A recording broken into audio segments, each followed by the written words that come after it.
الحمد لله رب العالمين والصلاة والسلام على سيد الأنبياء وخاتم المرسلين وعلى آله وصحبه ومن تبعهم أجمعين إلى يوم الدين. أما بعد، رب اشرح لي صدري ويسر لي أمري واحلل عقدة من لساني يفقهوا قولي واجعل لي وزيرا من أهلي. أعوذ بالله السميع العليم من الشيطان الرجيم. بسم الله الرحمن الرحيم. محمد رسول الله والذين معه أشداء على الكفار رحماء بينهم تراهم ركعا سجدا يبتغون فضلا من الله ورضوانا سيماهم في وجوههم من أثر السجود ذلك مثلهم في التوراة ومثلهم في الإنجيل كزرع أخرج شطأه فآزره فاستغلظ فاستوى على سوقه يعجب الزراء ليغيظ بهم الكفار. وعد الله الذين آمنوا وعملوا الصالحات منهم مغفرة وأجرا عظيما.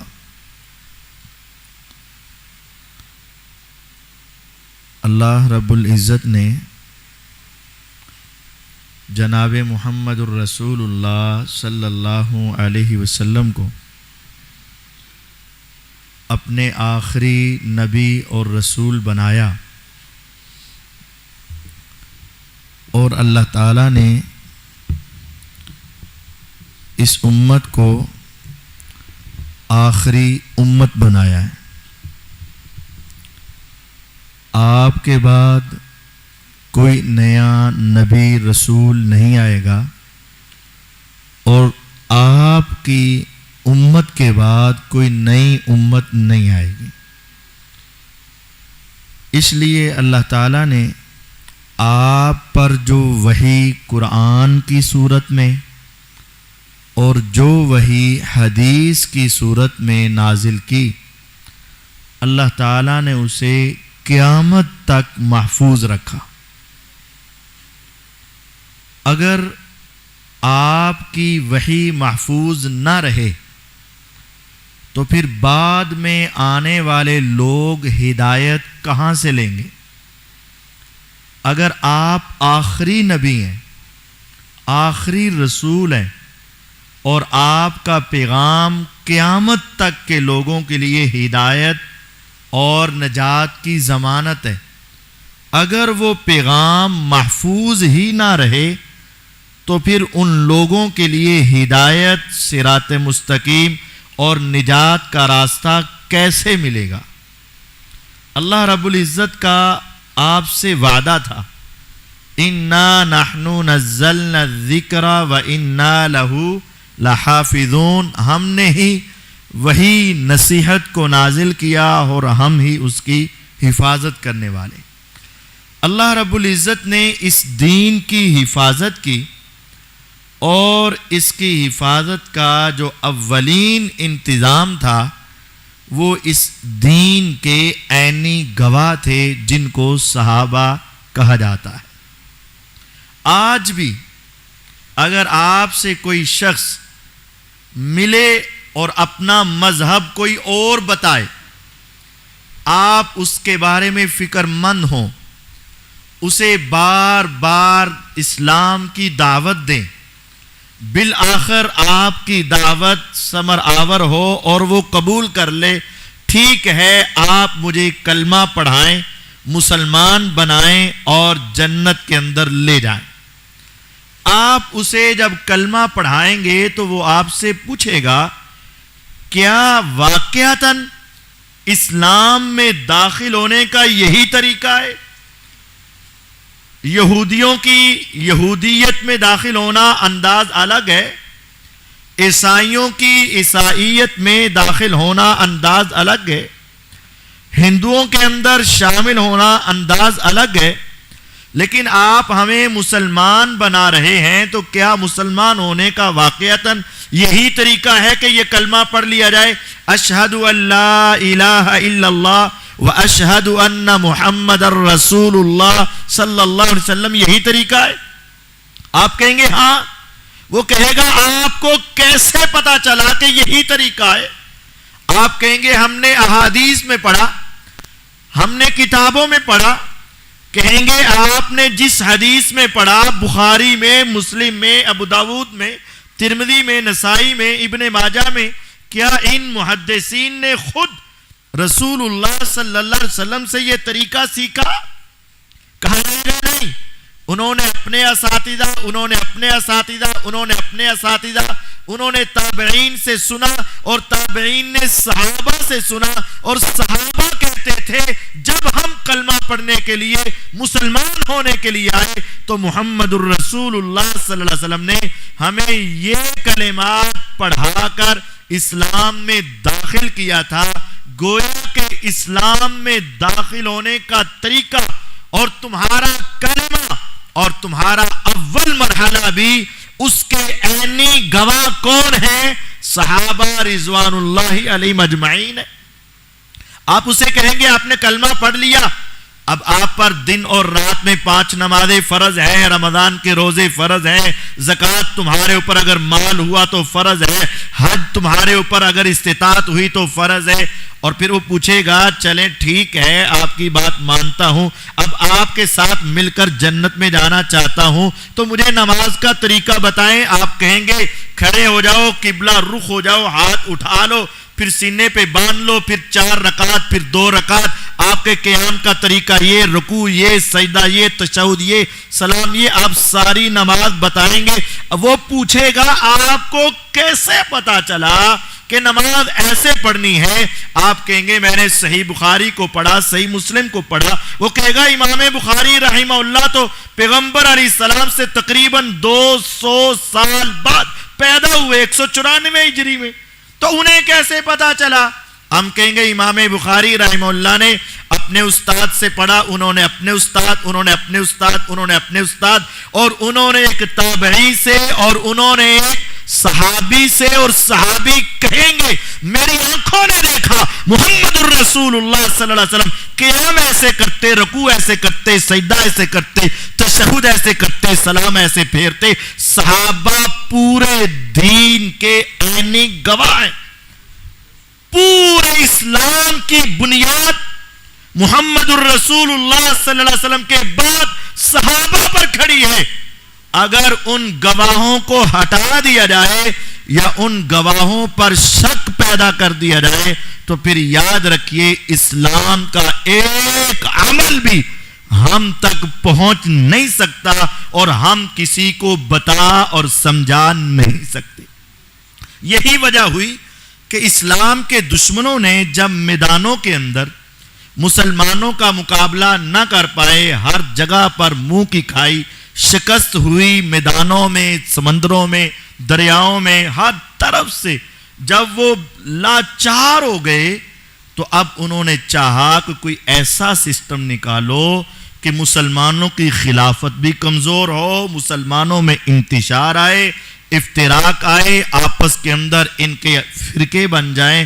اب انہوں نے کچھ لوگ منافق تیار کیے اور اوپر سے اسلام کا لبادہ اوڑھا اور اندر سے وہ اسلام کے دشمن تھے، اور انہوں نے مسلمان بن کر، مسلمان شو کر کے صحابہ رضوان اللہ علیہم اجمعین کے بارے میں اور خلفاء کے بارے میں طرح طرح کے الزامات، طرح طرح کی باتیں اور طرح طرح کے ان کے بارے میں قصے کہانیاں بنا کر پیش کرنا شروع کر دیں۔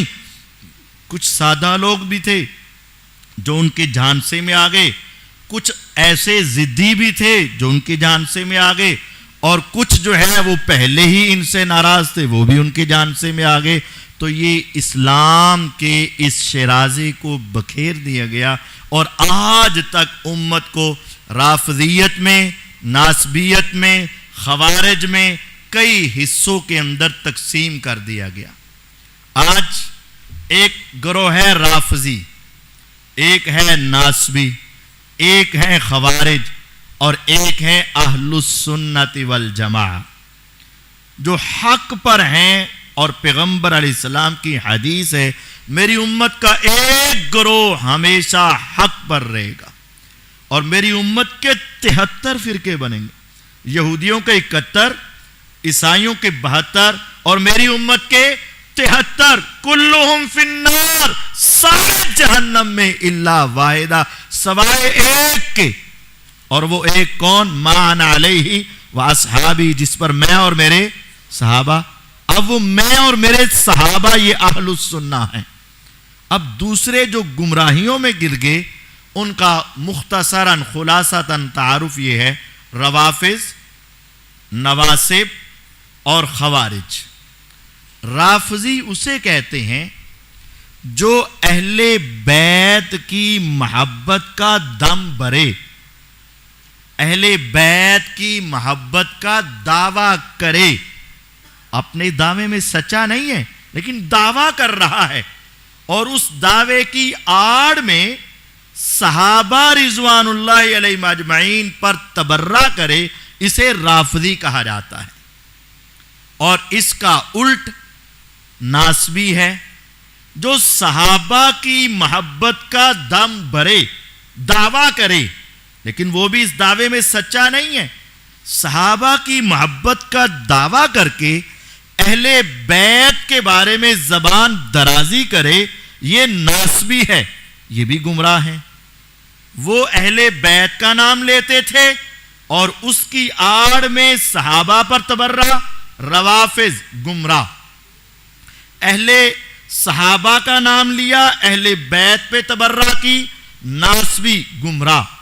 اور خوارج جو سیدنا علی المرتضی رضی اللہ تعالیٰ عنہ کے دور میں ظاہر ہوئے، نعوذ باللہ ان لوگوں نے تو سیدنا علی، سیدنا معاویہ، اہل بیت کو بھی اور صحابہ کو نعوذ باللہ دونوں پر کفر کے فتوے لگا دیے۔ تو وہ خوارج ہو کہ جس نے دونوں کو برا بلا کہا وہ خوارج، اور جس نے صحابہ کو برا بلا کہا یہ رافضی، اور جس نے اہل بیت کو برا بلا کہا یہ ناسبی۔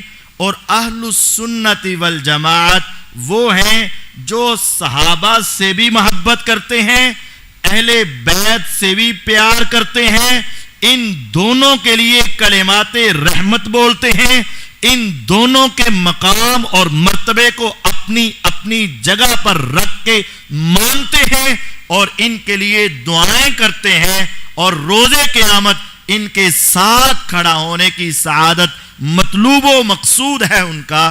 تو یہ اہل السنہ والجماعت ہیں۔ اہل السنہ کے ہاں تمام صحابہ جنتی ہیں، اور کسی ایک صحابی کی بھی تنقید کرنا جائز نہیں۔ اور اہل السنہ کے ہاں تمام اہل بیت جو پیغمبر علیہ السلام کے صحابہ ہیں اور ساتھ اہل بیت ہیں کنفرم جنتی ہیں، اور اہل بیت پیغمبر علیہ السلام کے رشتہ دار ہونے کی وجہ سے ایک اعتبار سے صحابہ سے افضل بھی ہیں، ایک اعتبار سے۔ اور اہل السنہ کا عقیدہ یہ ہے کہ کسی ایک کی بھی غلطی ایسے انداز میں بیان نہیں کی جائے گی جس سے اس کی توہین کا پہلو نکلتا ہو۔ اہل السنہ کے ہاں ان کی آپس کی ناراضگیاں یا ان کے آپس کے معاملات کو اس انداز میں بیان نہیں کیا جائے گا کہ کسی ایک کی محبت بڑھ جائے اور دوسرے کی محبت کم ہو جائے، کسی ایک کی محبت میں غلو ہو جائے اور دوسرے کی محبت میں تقصیر ہو جائے۔ یہ اہل السنہ کا موقف نہیں ہے۔ اہل السنت والجماعت تمام صحابہ، تمام اہل بیت سے محبت عقیدت رکھتے ہیں، ہر ایک کے لیے جنت کی ضمانت سمجھتے ہیں اور ان سب کے لیے کلمات رحمت کہتے ہیں اور یہ مانتے ہیں کہ ان کے درجات کا فرق ہے اور فرق بیان کیا جا سکتا ہے اور کرتے ہیں، لیکن دوسرے کی تنقیص ان کی زبان سے نہیں نکلتی اور یہ تنقیص کرنا اپنے لیے حرام سمجھتے۔ اب پہلے یہ سمجھ لیجئے صحابہ کون ہیں، اہل بیت کون ہیں، اور یہ بات بھی یاد رکھیں کہ جس وقت صحابہ کے فضائل بیان کیے جا رہے ہوتے ہیں نا، اہل البیت وہ سارے ہی اس میں شامل ہوتے ہیں۔ اہل البیت کے فضائل میں صحابہ نہیں ہیں، لیکن صحابہ کے فضائل میں اہل البیت شامل ہیں۔ سیدنا علی رضی اللہ عنہ اہل البیت ہیں۔ چلیں پہلے یہ سمجھ لیں اہل البیت کون ہے، پھر صحابہ بھی۔ اہل بیت اور الف لام، اہل البیت، اہل البیت، ان دونوں کو جوڑتے ہیں تو اہل البیت بنتا ہے۔ اہل کا معنی ہوتا ہے والے، بیت کا معنی ہے گھر، اور جو بیت کے شروع میں الف لام ہے اس کا معنی ہے خاص۔ اہل البیت خاص گھر والے۔ گھر والے آپ بھی ہیں، گھر والا میں بھی ہوں، لیکن ہمارے گھر عام ہیں۔ خاص گھر والے، وہ خاص گھر کس کا ہے؟ جناب محمد الرسول اللہ صلی اللہ علیہ وسلم۔ تو جو آپ کے گھر والے ہیں نا وہ اہل البیت ہیں۔ اب اہل البیت میں سب سے پہلے آپ کی بیویاں ہیں، آپ کی بیٹیاں ہیں، آپ کے بیٹے ہیں، یہ اہل البیت۔ اور پھر اس کے ساتھ اہل البیت وہ ہیں من حرمت علیہم الصدقہ، جن پر صدقہ حرام ہے وہ سارے اہل البیت ہیں۔ جن پر صدقہ حرام وہ سارے اہل بیت۔ وہ سارے کون؟ نبی کریم صلی اللہ علیہ وسلم کے وہ چچا جو مسلمان ہو گئے، یا چچاؤں کی وہ اولاد جو مسلمان ہو گئی۔ بنو ہاشم میں سے وہ چچا جو مسلمان ہوئے اور چچاؤں کی وہ اولاد جو مسلمان ہوئی، یہ سارے اہل بیت ہیں۔ آپ کے چچا میں امیر حمزہ رضی اللہ عنہ مسلمان، آپ اہل بیت ہیں۔ آپ کے چچا میں عباس رضی اللہ عنہ مسلمان ہیں اور ان کی اولاد جو مسلمان اہل البیت ہیں۔ آپ کے چچاؤں میں ایک چچا ابو طالب تھے، وہ مسلمان نہیں ہو سکے۔ ان کی اولاد میں ابو طالب کے 4 بیٹے تھے، بڑے کا نام طالب تھا، ان کے بعد جعفر تھے، ان کے بعد عقیل تھے، ان کے بعد علی تھے رضی اللہ عنہم اجمعین۔ طالب جو ہیں وہ مسلمان نہیں ہو سکے اور ان کے علاوہ جو 3 ہیں یہ مسلمان ہو چکے، لہذا آل علی، آل عقیل، آل جعفر، یہ تینوں اور ان کی ساری نسل جو مسلمان ہیں وہ سارے اہل بیت ہیں۔ آپ کے چچا بھی اہل بیت، آپ کے چچاؤں میں سے جو اولاد مسلمان ہیں وہ بھی سارے اہل البیت ہیں، یہ سارے اہل بیت۔ ہم اب روافض سے مختلف کیسے ہوتے ہیں؟ اہل السنہ سارے اہل بیت کو مانتے ہیں۔ روافض وہ ہیں جو اہل بیت کی محبت کا دعویٰ کرتے ہیں اور صحابہ پہ تبرہ کرتے ہیں۔ اہل بیت کی محبت کا دعویٰ تو اہل سنت کا بھی ہے، تو پھر فرق کیا ہے؟ فرق کئی ہیں، جن میں سے 2-3 باتیں سمجھ لیں۔ روافض اہل بیت کی محبت کا دعویٰ کرتے ہیں لیکن سارے اہل بیت نہیں مانتے۔ اہل سنت اہل بیت کی محبت کا دعویٰ بھی کرتے ہیں اور سارے اہل بیت کو مانتے ہیں۔ دوسرا فرق یہ ہے، روافض اہل بیت کی محبت کا دعویٰ کر کے اس محبت کی آڑ میں صحابہ پر تبرہ کرتے ہیں، اور اہل السنہ اہل بیت کی محبت کا دعویٰ بھی کرتے ہیں لیکن صحابہ پر تبرہ نہیں کرتے ہیں۔ اور اب سمجھیں، اس قرآن مجید فرقان حمید میں 114 سورتیں ہیں۔ اب اگر کوئی شخص کہے میں قرآن کو مانتا ہوں اور اتنا مانتا ہوں، شاید کوئی نہ مانتا ہو، لیکن بات یہ ہے اس قرآن کی 100 سورتوں پر میرا یقین اور 14 میں نہیں مانتا، تو ہم کہیں گے 14 کا انکار کرنے کی وجہ سے تیرا اسلام ختم. کہے گا 100 تو مان رہا ہوں، ہم کہیں گے 100 ماننا تیری مجبوری ہے، لیکن جب تک 114 صورتوں کو رب تعالیٰ کی وحی نہیں مانے گا اس وقت تک تیرا ایمان درست نہیں ہوگا. کہے گا چلے میں 114 میں سے 110 صورتوں پر یقین کر لیتا ہوں، تو کیا اس کا ایمان درست ہوگا؟ نہیں ہوگا. جب تک وہ 114 صورتوں کو ہی رب تعالیٰ کی وحی نہیں سمجھے گا اس وقت تک اس کا ایمان مکمل.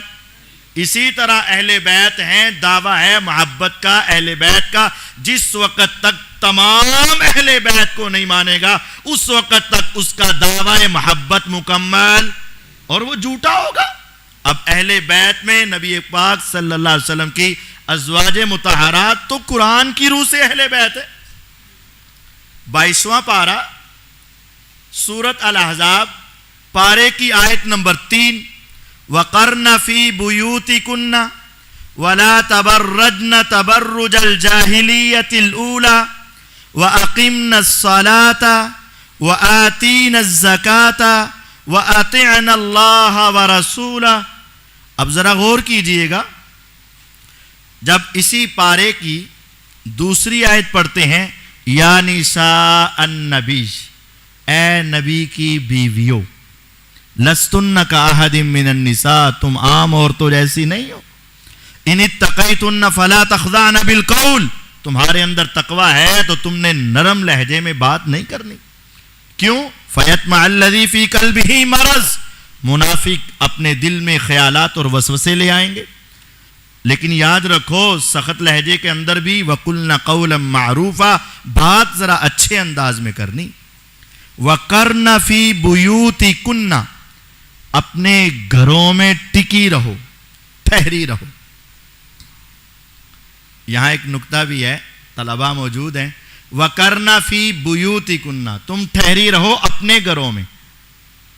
جو ازواج کے گھر تھے وہ نبی علیہ السلام کی ملکیت نہیں تھی، وہ کن کی ملکیت تھی؟ ازواج کی. وَقَرْنَ فِي بُيُوتِكُنَّ، اپنے گھروں میں ٹکی رہو. یہ اصل میں جواب ہے اس اشکال کا جو کہا جاتا ہے کہ جی بی بی سیدہ فاطمہ رضی اللہ عنہا کو اگر وراثت نہیں دی گئی تو پھر امی عائشہ صدیقہ رضی اللہ عنہا اپنے گھر کے اوپر کیوں قابض رہیں؟ ان کو بھی نکل جانا چاہیے تھا. بتایا جاتا ہے وہ گھر ان کا اپنا تھا. نبی علیہ الصلوۃ والسلام جب گھر لیتے تھے تو اپنی بیویوں کو دے دیتے تھے، آپ اس پر اپنی ملکیت رکھتے ہی نہیں تھے، آپ ان کو دے دیتے. قرآن نے بھی ان کو ازواج مطہرات کے گھر کہا ہے، نبی علیہ السلام کا گھر نہیں کہا. بہرحال یہ جملہ معترضہ تھا. وَقَرْنَ فِي بُيُوتِكُنَّ، اپنے گھروں میں ٹکی رہو. وَلَا تَبَرَّجْنَ تَبَرُّجَ الْجَاهِلِيَّةِ الْأُولَى، اور پہلے جاہلیت جیسا بناؤ سنگار کر کے بغیر پردے کے باہر نہ نکلنا. وَأَقِمْنَ الصَّلَاةَ وَآتِينَ الزَّكَاةَ. اقمنا، آتینا، عام طور پر جب نماز کا حکم ہوتا ہے تو آپ آیات سنتے رہتے ہیں تو کیا ہوتا ہے؟ اقیموا الصلاۃ آتوا الزکاۃ. جب اللہ اس کے رسول صلی اللہ علیہ وسلم کی اطاعت کے لیے لفظ آتے تو کیا آتا ہے؟ اطیعوا اللہ واطیعوا الرسول. لیکن یہاں الفاظ بدل گئے، اقیموا کی جگہ پر اقمنا، آتوا الزکاۃ کی جگہ پر آتینا الزکاۃ، اطیعوا اللہ کی جگہ پر کیا آ گیا؟ اطیعنا اللہ ورسولہ. کیونکہ یہ خطاب کن سے ہو رہا ہے؟ پیغمبر علیہ السلام کی بیویوں سے. اور آگے آیا انما یرید اللہ لیذھب عنکم الرجس اہل البیت. اے اہل بیت، اللہ تم سے ہر قسم کی گندگی کو دور کرنا چاہتا ہے. وَيُطَهِّرَكُمْ تَطْهِيرًا، اور تمہیں خوب پاک کرنا چاہتا ہے. جب گفتگو ازواج مطہرات سے ہو رہی ہے تو پھر اہل بیت کا لفظ بھی کن کے لیے بولا گیا ہے؟ آپ کی ازواج کے لیے بولا گیا. اور اگلی آئے وَاذْكُرْنَ مَا يُتْلَى فِي بُيُوتِكُنَّ، جو تمہارے گھروں میں اللہ کی آیات اور حکمت کی باتیں تلاوت کی جاتی ہیں ان کو یاد کیا کرو. اگلی آیت میں بھی ازواج مطہرات، اس آیت میں بھی ازواج مطہرات. پچھلی آیت میں بھی ازواج مطہرات. تو جب ساری آیات میں ازواج مطہرات کا ذکر ہے تو اہل البیت سے بھی مراد پھر کون ہے؟ ازواج مطہرات. طلبا کے لیے یہاں بات ہے، یہاں پھر اشکال پیدا ہو جاتا ہے اور وہ کہتے ہیں دیکھیں اقیمنا، آتینا، اطعنا مؤنث کی صیغہ ہے نا، تو لیکن پھر آگے انما یرید اللہ لیذھب عنکم کیوں آیا ہے؟ عنکنہ کیوں نہیں آیا؟ سوال تو ہے نا. اگر بیویوں سے بات ہو رہی تھی تو عربی گرامر کے اعتبار سے پھر کیا آنا چاہیے تھا؟ عنکنہ آنا چاہیے تھا. وَيُطَهِّرَكُمْ کیوں آیا ہے؟ وَيُطَهِّرَكُنَّ کیوں نہیں آیا؟ وہ وہاں سے نکالتے دیکھیں یہاں مذکر کے صیغے آ گئے، اس کا مطلب یہ ہے یہاں بیویاں نہیں ہیں. پھر اس کا جواب کیا ہے؟ اس کا جواب یہ ہے انہیں کہیں کہ آپ قرآن کی لغت کو سمجھیں. قرآن میں جہاں بھی لفظ اہل آیا ہے نا وہاں صیغہ مذکر کا استعمال ہے. قرآن میں جہاں بھی لفظ اہل آیا ہے تو اس لفظ اہل کو دیکھ کر مذکر کا صیغہ اذ رأى نارا فقال لأهله امكثوا، فقال لأهله امكثوا. اب امكثوا امكثوا ٹھہر جاؤ مذکر کا صیغہ ہے، لیکن موسیٰ علیہ السلام اپنی بیوی سے بات کر رہے ہیں. اذ رأى نارا جب موسیٰ علیہ السلام نے آگ دیکھی، فقال لأهله موسیٰ علیہ السلام نے اپنی بیوی سے کہا، بیوی کے ساتھ بات ہے تو کہا کیا؟ امکثوا. اب یہاں صیغہ مذکر کا ہے، بیوی تو مذکر نہیں ہے، تو صیغہ مذکر کا کیوں آیا؟ قرآن میں جب بھی اہل کا تذکرہ ہوتا ہے تو صیغہ لفظ اہل کو دیکھ کر مذکر ہوتا ہے. یہاں جو ضمیر مذکر کی ہے اس سے مراد مذکر نہیں ہے، اس سے مراد مؤنث ہی ہے، لیکن اہل کا اعتبار کرتے ہوئے مذکر کا صیغہ آیا. جب ابراہیم علیہ السلام کے پاس فرشتے آئے، آ کر انہوں نے آپ کو بیٹے کی خوشخبری دی، پاس آپ کی بیوی ہے، انہوں نے کہا یا ویلتا اعلد وانا عجوز وهذا بعلی شیخا ان هذا لشیء عجاب ان هذا لشیء عجیب. یہ تو بڑی عجیب بات ہے. اب اس وقت میں جنم تم، میں بوڑھی، میرا قامت بوڑھا. قالوا اتعجبین من امر اللہ. تعجبین صیغہ کون سا ہے؟ مؤنث کا. بات کس سے ہو رہی ہے؟ بیوی سے. فرشتے کر رہے ہیں رحمت اللہ وبرکاتہ علیکم اہل البیت، اللہ کی رحمتیں اور برکات ہو تم پر اے اہل بیت. بیوی سے کلام ہے لیکن صیغہ مذکر کا ہے، کیونکہ جہاں لفظ اہل آتا ہے پورے قرآن میں دیکھ لیجئے گا جہاں لفظ اہل آئے گا اس اہل کے اعتبار سے ضمیر مذکر کی آئے گی. تو یہ جو کم ہے یہ مذکر کی ضمیر لفظ اہل کے اعتبار سے ہے، لیکن مراد اس سے کون ہے؟ ازواج مطہرات. اکرمہ تابعی کہتے ہیں اللہ کی قسم میں اس آدمی سے مبالغہ کرنے کے لیے تیار ہوں کہ اس آیت سے مراد ازواج مطہرات ہے. جو نہیں مانتا میرے ساتھ مبالغہ کر لے، اس پہ اللہ کی لعنت. کوئی بھی ان کا مقابلہ کرنے کے لیے نہیں آیا. عبداللہ بن عباس رضی اللہ عنہ اللہ کی قسم اٹھا کے کہا کرتے تھے اس آیت سے مراد کون ہے؟ آپ کی ازواج مطہرات ہیں. امام ابن کثیر رحمہ اللہ نے بھی نقل کیا کہ اللہ کی قسم اس سے مراد کون ہے؟ آپ کی ازواج مطہرات. بہرحال میں سنا رہا تھا کہ اہل بیت سے محبت ہمارا ایمانی فریضہ اہل سنت کا ہے. روافض سے فرق یہ ہے، روافض آدھے بلکہ آدھے سے بھی کم اہل بیت کو مانتے ہیں اور اہل السنہ والجماعت تمام اہل بیت کو مانتے ہیں. آپ نے اکثر سنا ہوگا کچھ اہل بیت کے تذکرے کرتے کرتے آپ نے نعرے سنے ہوں گے، نعرہ تکبیر، اس کے بعد آتا ہے نعرہ رسالت اور اس کے بعد نعرہ حیدری آتا ہے.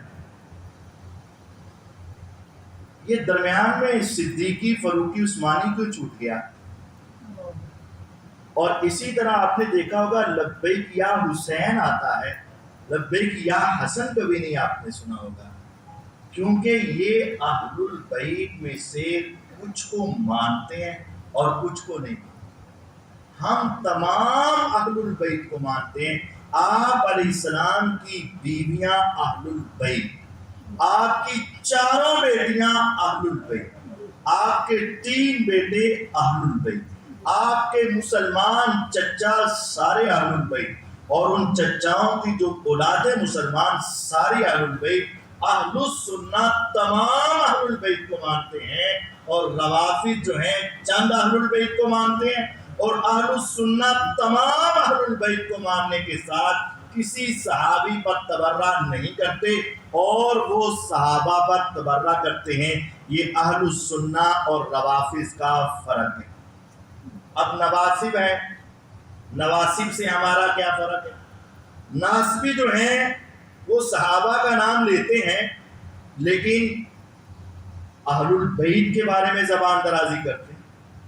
سیدنا علی رضی اللہ عنہ کے بارے میں، سیدنا حسن رضی اللہ عنہ کے بارے میں، سیدنا حسین رضی اللہ عنہ کے بارے میں زبان درازی کرتے ہیں۔ ہم کسی ایک کے بارے میں بھی غلط جملے نہیں بولتے۔ اب نواسب کا یہ کہنا ہے کہ سیدنا حسین رضی اللہ تعالیٰ عنہ جو گئے واقعہ کربلا کے لیے، نواسب کہتے ہیں کہ وہ کیوں گئے، اور وہ ان کے جانے پر اعتراض، اور بعض تو ایسے ظالم ہیں کہ وہ ان کے اوپر وہ روایات فٹ کرتے ہیں کہ آپ نے فرمایا کہ جب ایک خلیفہ قائم ہو چکا ہو اس کے بعد اگر کوئی اپنی خلافت کے لیے نکلے تو اسے قتل کر دو، اور وہ ظالم کہتے ہیں دیکھیں ایسے نکلے، ہم کہتے ہیں لعنت اللہ علی قولکم ولعنت اللہ علی شرکم، اللہ کی لعنت تمہاری بات پر، سیدنا حسین رضی اللہ عنہ خلافت کے لیے نکلے ہی نہیں، وہ تو اپنے بڑے بھائی کی سنت پر عمل کرنے کے لیے نکلے، جیسے حسن رضی اللہ عنہ نے سب کی خلاف بیعت لے کر فتح معاویہ کے ہاتھ پہ رکھ دی، اسی طرح آپ بھی سارے کوفیوں کی بیعت لے کر یزید کے ہاتھ پہ رکھنا چاہتے تھے، وہ تو اپنی خلافت کے لیے نکلے ہی نہیں، وہ تو اپنے بڑے بھائی کی سنت پر عمل کرنا چاہ رہے۔ تم اس طرح اگر کہو گے کہ وہ خلافت کے لیے نکلے تو پھر تو وہ حدیث فٹ کرتے ہیں نواسب، اور سیدنا علی المرتضی رضی اللہ تعالیٰ عنہ پر بھی نواسب زبان درازی کرتے ہیں، اور ہم کہتے ہیں لعنت اللہ علی شرکم، اور وہ سیدنا علی رضی اللہ عنہ کے اوپر بھی بات کرتے ہیں کہ لو جی انہوں نے 6 مہینے تک ابو بکر صدیق رضی اللہ عنہ کی بیعت کیوں نہیں کی، تو ہم کہتے ہیں بیعت تو کر لی نا جب ان کے پیچھے نمازیں پڑھ رہے ہیں، ٹھیک ہے ذرا سب کے سامنے مجمع میں آ کر بیعت 6 مہینے کے بعد ہوئی، لیکن جب 6 مہینے تک وہ ابو بکر صدیق رضی اللہ کے پیچھے نماز پڑھ رہے ہیں تو اس سے آگے کیا چاہیے تمہیں؟ ان کے اوپر بھی کوئی اشکال اعتراض پیش نہیں کیا جا سکتا۔ سیدنا حسن رضی اللہ عنہ، اور وہ تو ہے ہی، یہ نواسب جو ہے یہ تو ان کے بارے میں بھی زبان درازی کرتے ہیں، لیکن ہم کہتے ہیں وہ تو جنتی نوجوانوں کے سردار ہیں اور پیغمبر علیہ السلام کی اس بات کے مستحق ہیں جو آپ نے پیشین گوئی کی تھی کہ میرا یہ بیٹا سردار ہوگا، مسلمانوں کی 2 جماعتوں کے درمیان صلح کروائے گا، ہم اس جماعت کو بھی مسلمان سمجھتے ہیں، اس جماعت کو بھی مسلمان سمجھتے ہیں، اور یہ صلح کروائے گا، اور صلح کے لیے جو آگے بڑھنا ہے یہ ان کی بہت بڑی قربانی ہے اور بہت بڑا انعام ہے اللہ تعالیٰ نے ان پر کیا ہے۔ ہم نواسب سے بھی بری ہیں، ہم روافض سے بھی بری ہیں، ہم خوارج سے بھی بری ہیں۔ اہل السنہ والجماعت کے نزدیک صحابہ، تمام صحابہ، اہل بیت، تمام اہل بیت، ان سب کے لیے اللہ رب العزت نے جو قرآن و حدیث کے اندر مقام ارشاد فرمایا ہے نا، ہم اس کو مانتے ہیں اور اسی کو آپ کے سامنے پیش کرتے ہیں۔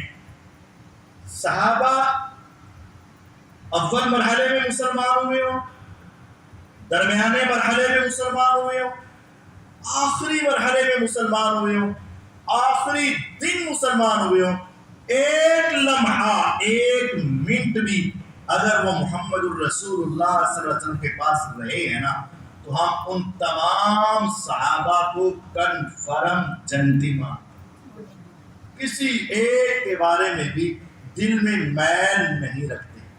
اچھا صحابی کی تعریف بھی سمجھ لیجیے۔ آج بعض لوگوں کے ذہنوں میں یہ اشکال ہے نعوذ باللہ کہ 12 صحابہ منافق تھے، یہ ایک بات کی جاتی 12 صحابہ منافق، یہ 2 لفظ آپس میں متضاد ہیں، صحابی اور منافق، یہ ہو ہی نہیں سکتا، منافق ہے تو صحابی نہیں، صحابی ہے تو کہنا 12 صحابہ منافق، یہ ایسے شخص کی بات ہے جس کو صحابی کی تعریف نہیں آتی۔ صحابی کسے کہتے ہیں؟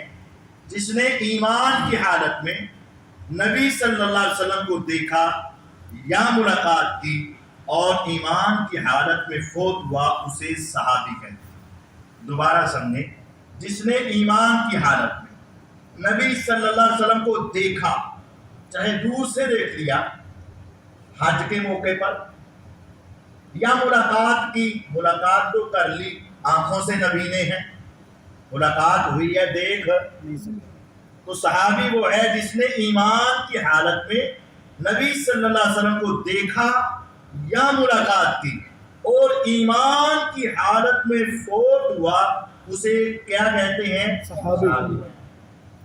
اب ایمان کیا ہے؟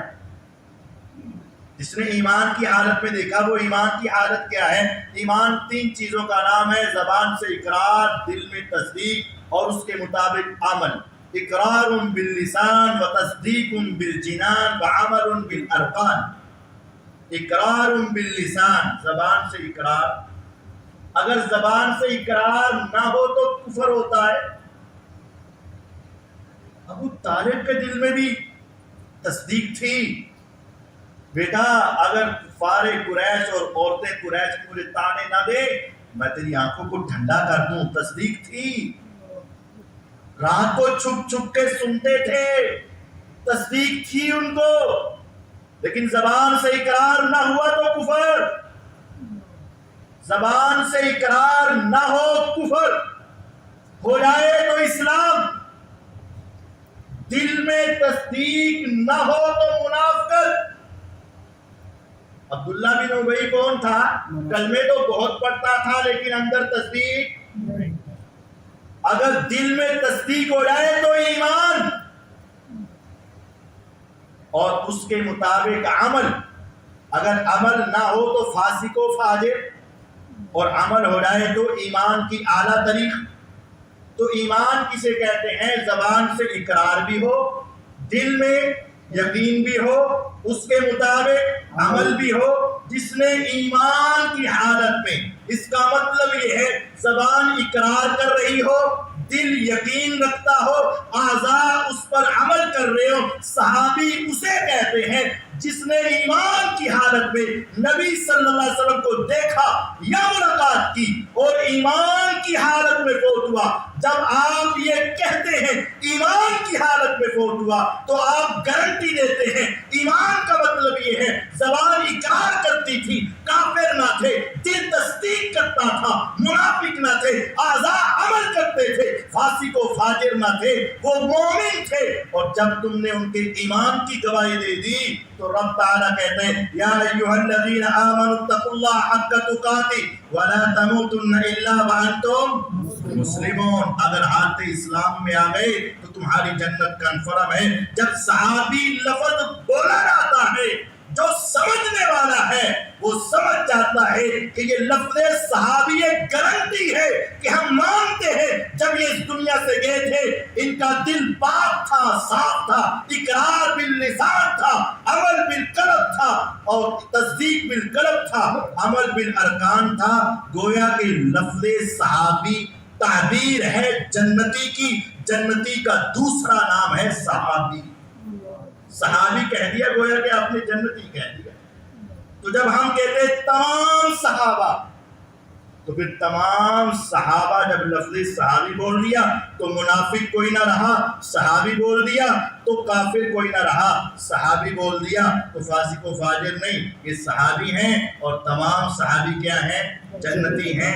اور صحابہ کو جو تذکرہ اللہ رب العزت نے قرآن میں کیا، نماز میں آپ نے پہلی رکعت میں یہ آیت سنی، یہ آیت آپ نے پہلے بھی کئی مرتبہ سنی ہو، لیکن ذرا آج تھوڑی سی مزید توجہ سے سنانا چاہتا ہوں۔ سورۃ الفتح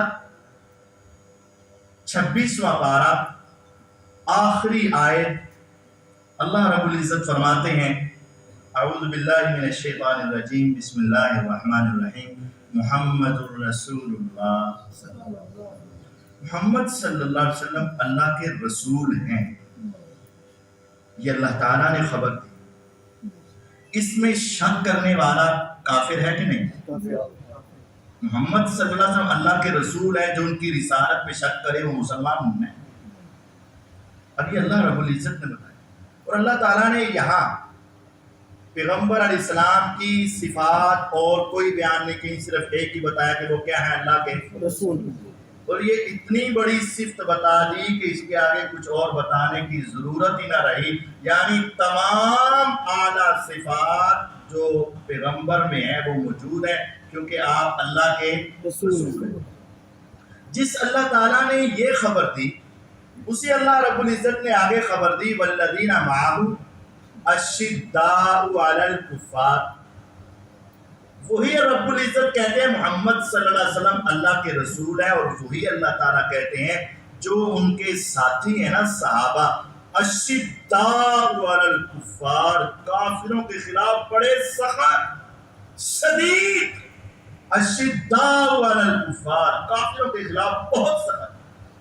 رحماء بینہم، آپس میں بڑے رحم دل. ابھی اللہ تعالیٰ فرما رہے ایک بندہ کہ میں نہیں مانتا، پھر تو وہ انسان قرآن کا منکر ہوا، اور اللہ تعالیٰ کے قرآن کا منکر تو مسلمان کیسے رہے گا؟ رحماء بینہم، آپس میں کیا ہے؟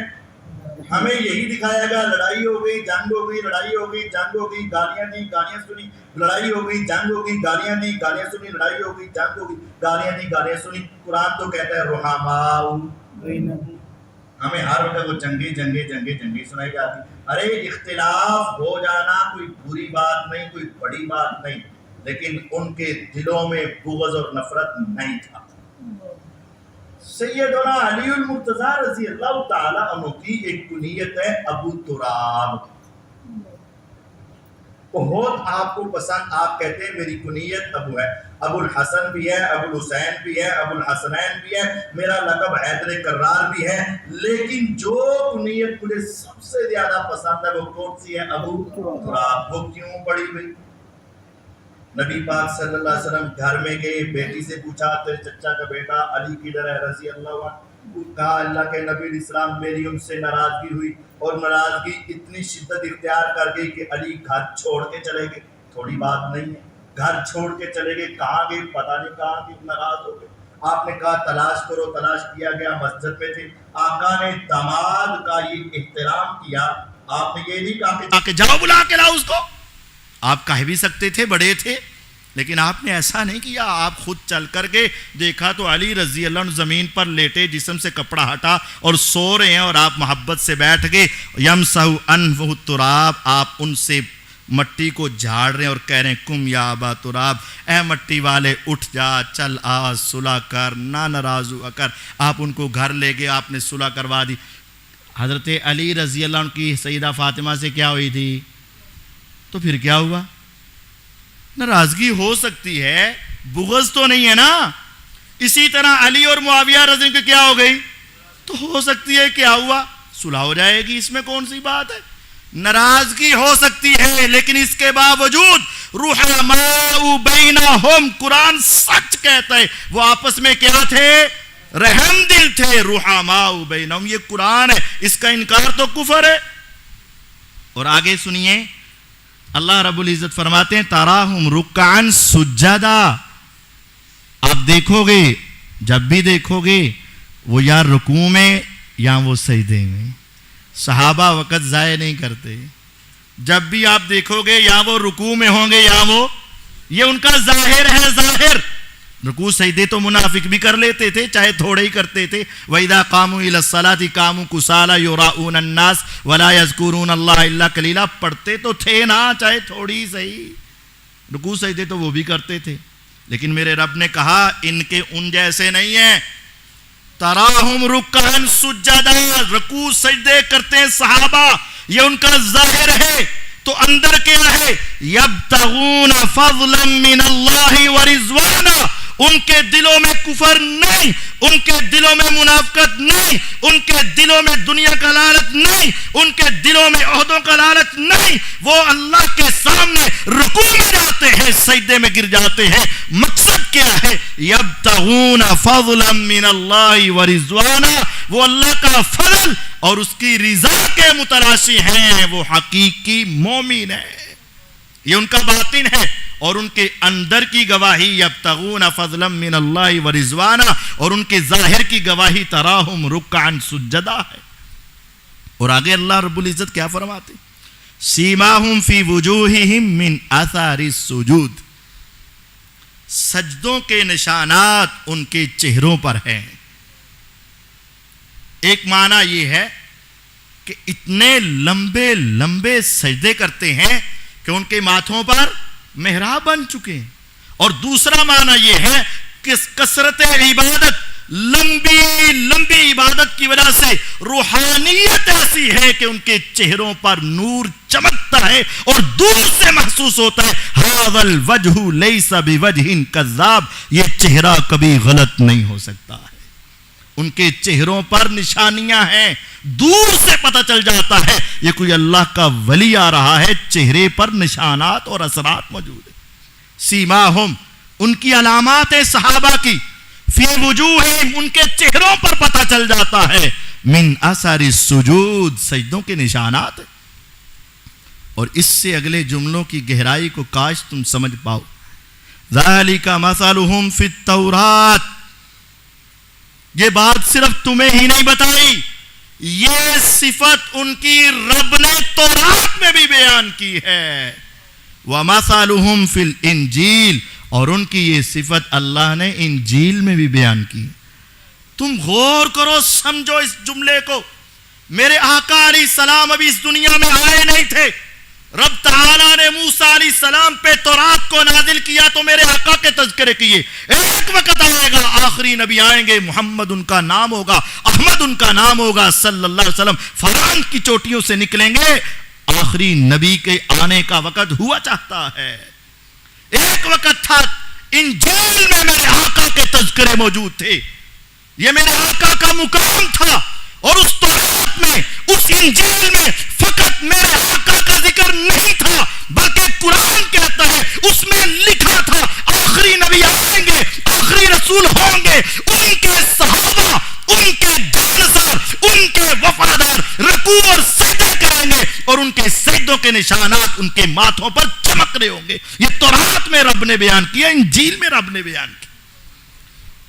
جس شخصیت کے اس دنیا میں آنے سے پہلے رب تورات میں ذکر کرے، انجیل میں ذکر کرے، کون کر رہا ہے؟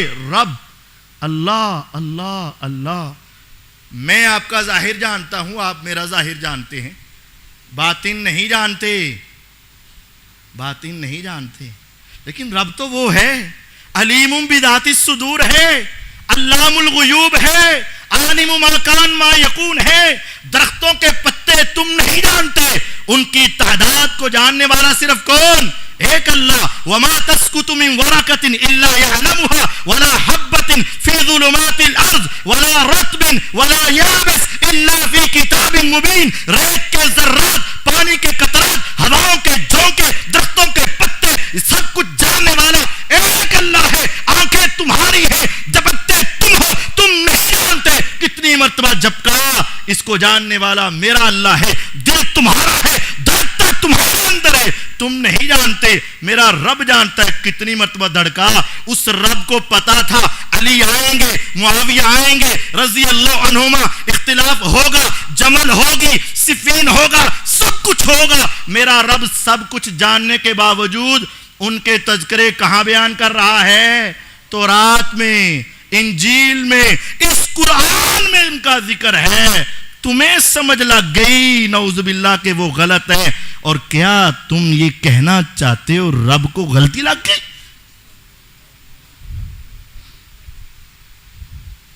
اس کو کفر نہ کہا جائے تو کیا کہا جائے؟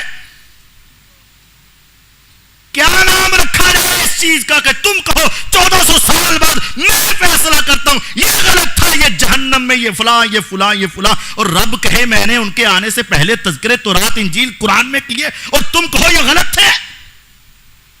رب تعالیٰ کبھی غلط نہیں ہو سکتے. ہماری آنکھیں دیکھنے کے باوجود خطا کھا سکتی ہیں، ہمارے کان سننے کے باوجود غلطی کھا سکتے ہیں، ہماری زبانیں بولنے کے باوجود غلطی کر سکتی ہیں، لیکن اللہ کی قسم میرا رب کبھی غلط لا یذل ربی ولا ینسا، میرا رب کبھی غلط نہیں ہوتا۔ ذالک مثلہم فی التوراۃ، یہ صفت ان کی تورات میں ہے، ومثلہم فی الانجیل، اور ان کی یہ صفت انجیل میں ہے۔ اور آگے اللہ تعالیٰ نے کیا فرمایا؟ کزرع اخرج شطأہ فآزرہ فاستغلظ فاستوى علی سوقہ۔ صحابہ کی مثال ایک کھیتی کی طرح ہے۔ قرآن ہے، قرآن سورت الفتح 26واں پارہ آخری آیت۔ یہ آیت آپ نے بہت مرتبہ سن رکھی، کاش کہ تم غور کر کے ایک مرتبہ گھروں میں جا کر خود ترجمہ تو پڑھ کے دیکھنا۔ کزرع، ان کی مثال ایک کھیتی کی طرح ہے۔ اخرج شطأ، جس نے اپنی کونپلوں کو نکالا، کسان نے بیج ڈالا، چھوٹی چھوٹی پنیری اگی، فاستغلظ فآزرہ، تھوڑی سی وہ مضبوط ہوئی، فاستغلظ، تھوڑی سی وہ موٹی ہوئی پنیری، اور تھوڑے سے پودے بن گئے، فاستوى علی سوقہ، کرتے کرتے تناور درخت بن گئے۔ صحابہ کی مثال ایسے ہے، آپ نے کوہ صفا پہ چڑھ کے اعلان کیا، 1 آئے، 2 آئے، 3 آئے، 4 آئے، 5 آئے، کرتے کرتے دار ارقم بھرنے لگا، پھر آہستہ آہستہ صحابہ بڑھ گئے، پھر وہاں سے ہجرت کر کے مدینہ آ گئے، فاستوى علی سوقہ، اور ایک سلطنت قائم ہو گئی، تناور درخت بن گیا۔ یعجب الزراع، اب یہ کھیتی اپنے کسان، اپنے کاشتکار کو خوش کرتی ہے۔ صحابہ کی مثال کھیت کی طرح، اور اس کھیتی کو اس کا مالک جب دیکھتا ہے تو کیا ہوتا ہے؟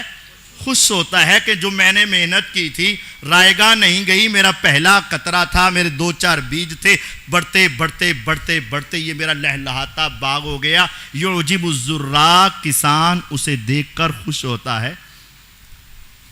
اب صحابہ کے اوپر محنت کرنے والے تو محمد الرسول اللہ صلی اللہ علیہ وسلم، اور آپ کیسے خوش ہوئے؟ اٹھاؤ صحیح بخاری کو، اٹھاؤ صحیح بخاری کو۔